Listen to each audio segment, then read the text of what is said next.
Hello YouTube and welcome to another general vlog video. Today we're going to get into making a cage for some type of an animal that I'm not going to tell you what it is yet. But I can kind of show you, this is part of the cage that I've got going. Let me kind of get you guys angled. There it is on top of that heater. As you can see, it's not huge, but it's not small. And then we are going to also get, well, I know that light is blinding you. Does that help a little bit? Kind of block that light out? Anyways, my whole goal is, you see the size of the cage, we're going to add a house to it, a shelter, beside of it the same size. It's going to be connected together. So we're going to start out with building a base frame, and I kind of figure we'll get into that. And so I'm going to, well, I can't work the tripod and do all this at the same time, so I'm going to grab my tape measure, go over here and measure, and see that it's approximately 23 inches. So we're going to go double that, 46 inch. So if it gets you down here on the saw, we got to miter this end off. And also, let me bring you back up here. Just so you guys know, my plans for this is to build this and it not cost me a dime. I know a lot of you people see, like today's video was gardening indoor, microgreens. I couldn't remember what they were called. Doing microgreens. This is all out of stuff that I've had, except for the seeds I did go buy new. I buy those seeds, 4 packs for $1. If you guys look, here's the flowers that I still have to plant. 4 for $1. 4 for $1. That's the plants that I buy. So I think I spent about $8 or less on everything that I needed to do my indoor gardening with. That, quite frankly, is money I don't have to spend this time of year. But it's something that I really want to do, and I'll benefit from it in the long run. My children will benefit from it. We'll be eating healthier, so it's worth it. What are other projects? The shed to house. That is done on a minimal budget, like you would not believe. As of right now, I think I've spent about $75 on it. And that was for the sink, the electrical that I bought. Now, yeah, there's still some other cost that's coming in, but I do it as I can. That, you know, you guys, if you're here to watch a video every day on that tiny house, I'm sorry, I can't do it. I am building it as I can afford it. Now, I am going tomorrow to pick up the windows, used habitat, of course, if I can find what I'm looking for. I keep seeing a bald spot right there, and I'm not really sure why. Huh. Anyways, it's really rough to look at yourself on camera. But anyways, so let's see how much of this we can get done. And I can't show you a drawing or anything because it's just in my head. It's going to change as I go. I know it's going to have a base. It's going to be on legs where it's up manageable to take care of the animals that I'm going to put in there, or animal, or 100 animals, or who knows. I'm not going to tell you yet what's going to go in there. And it's going to have a roof on it. It's going to be done in shingles. Yeah, I don't have any treated wood. I don't have any plywood. I'm going to be using OSB. I know it's not going to last forever, but as long as it lasts a couple years, that's all I'm after right now. This is just kind of a learning stage. So let's get right to it. And what did I say? 46. Let me make positive sure. 23 and 23 is 46. So I got to square this board off, and then I'll make my first cuts, and we'll kind of go from there. I'm working in a very, very, very tight area. I'm not complaining. I have a workshop, and that just tickles me to death because nobody else around here has this. So I won't shut this so sawdust don't go into my bedroom. And if you guys watch the build, it's being uploaded now on a weekly basis. If you guys watch my, and see, I don't even have enough room to slide that all the way to get a good cut. So now I got to slide my down and try a little bit better. And there we go. All right. Noise alert.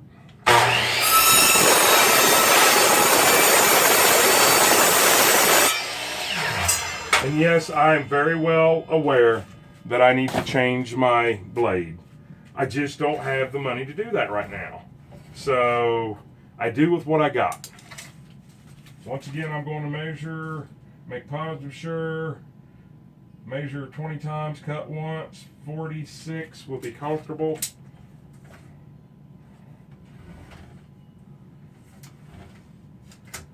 So I'm going to grab my pencil here.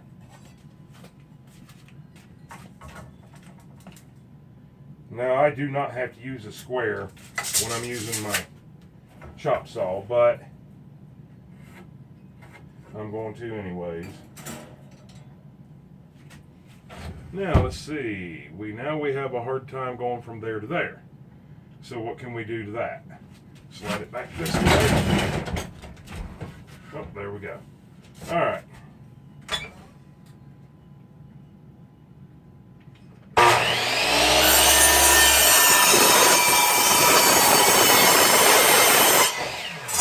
So I know by the design that I'm doing that I need two of them at 46.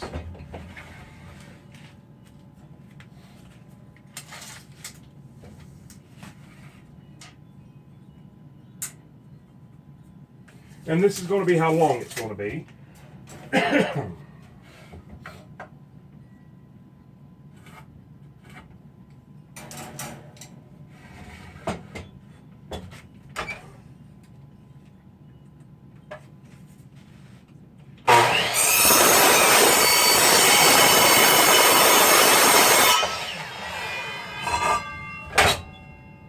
Only bad thing about working with a dull blade is you got to go extremely slow. So there's those. So next I'm going to be measuring my end pieces to know how wide I got to be. So let me get those cut and we'll get the chop saw put up where we can use this as a workbench, and I'll be right back. Okay, and we're back.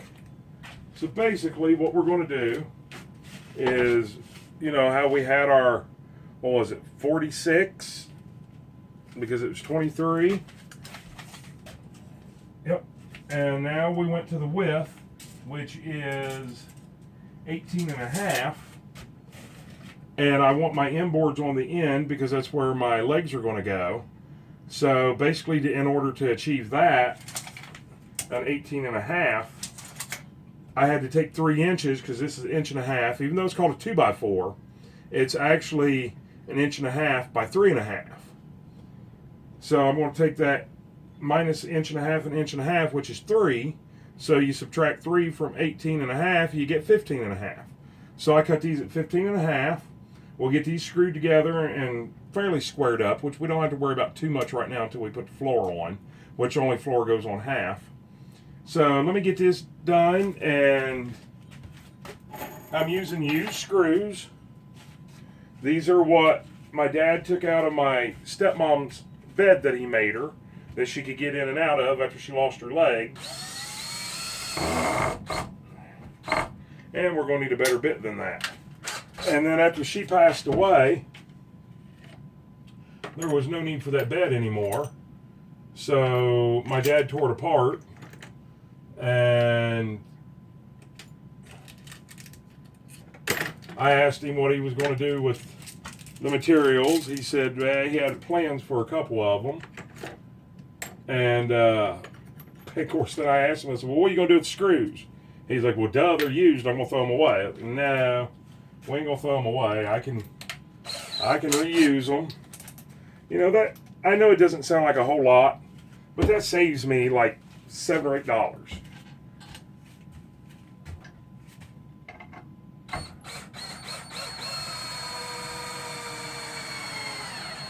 So we'll get those screwed in where they go, 2 screws each.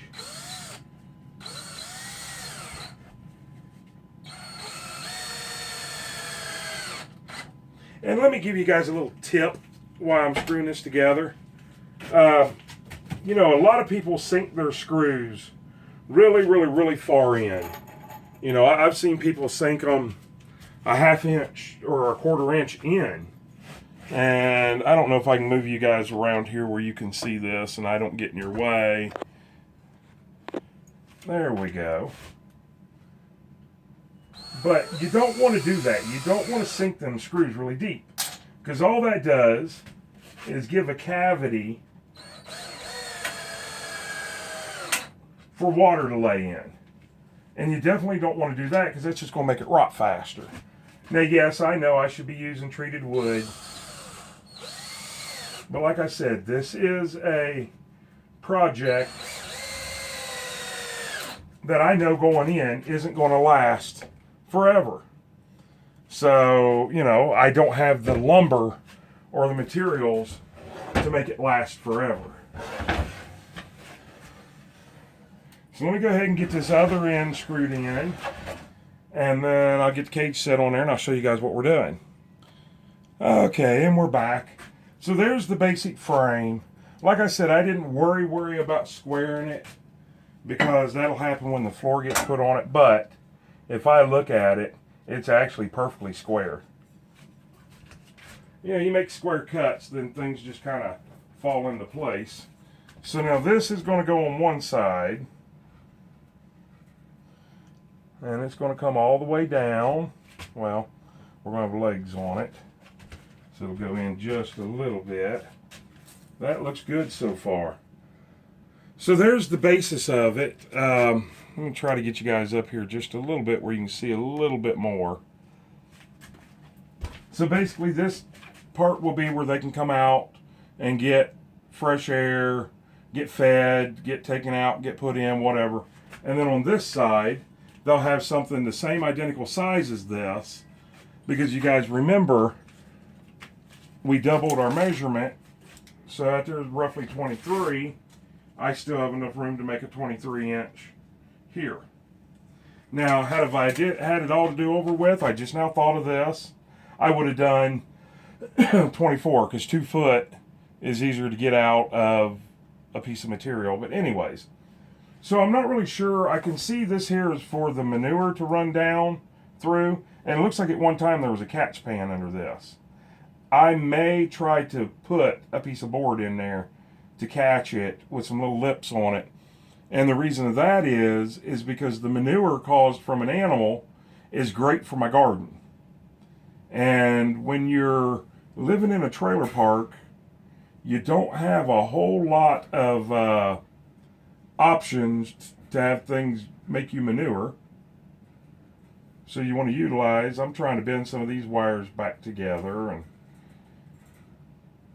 so you want to utilize every little bit that you've got. I'm even trying to figure out how this door even works.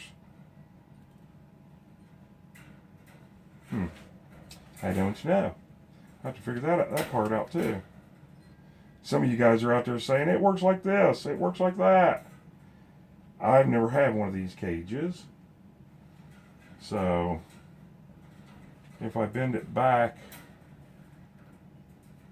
oh, that there's not even on there. Oh, there it is. So now it shuts just like that. Yeah, I'm not really seeing it. Well, I definitely have to work on that. That there right there does work, but I want it a little bit more secure than that. So next I think we're going to build legs. And I want to build the legs high enough to be able to put a roof over top of it. And maybe be able to keep a little bit of storage on top even. So I have two 2x4x10s out here. So I think I'm going to make sure that 5 foot is enough here. And we'll see where we go from there. Now, I kind of like this height right where it's at, because I'm thinking when I go out to the cage, I can open that up, I can clean it, I can pet them, I can do whatever I want. Even though, you know, sometimes you don't want to pet lions and tigers and bears, and you never know what I'm going to put in here. Make a guess. Let me know what you guys think. Just because it looks like a certain type of cage doesn't mean that's a certain type of animal I'm going to put in here. I might end up putting a Labradoodle in here. Okay, no, not really. I wouldn't put a dog in there. But maybe I'm going to get miniature donkey poodles. Who knows what might go in here? I know. Well, I know what I'm thinking. That doesn't mean that that's not going to change by tomorrow. But, all right, so let's get on with the work. I'll bring you guys right back. Okay, we're back, and I didn't get anything done. I happened to start kind of trying to straighten the cage out a little bit. And I happen to notice that this over here is for some type of a waterer. Now, it doesn't look like any type of a waterer that I've ever seen, but I think I could adapt it. But this, these two little folding things need to be moved over here because this is where the home's going to be. And I don't want, I won't have any access in there to put a water there. Although my first thought was if I put the water in there, maybe it wouldn't freeze, but we'll have to deal with that. So I'm going to move them over to here. And the reason I'm setting this up, I want to be able to walk up to my door, being on front. Of course, you don't want your door being, because it's going to go up against the back part of my bathroom on the outside. And this is the way I want it to be. This will be the wall here. This will be the wall back there.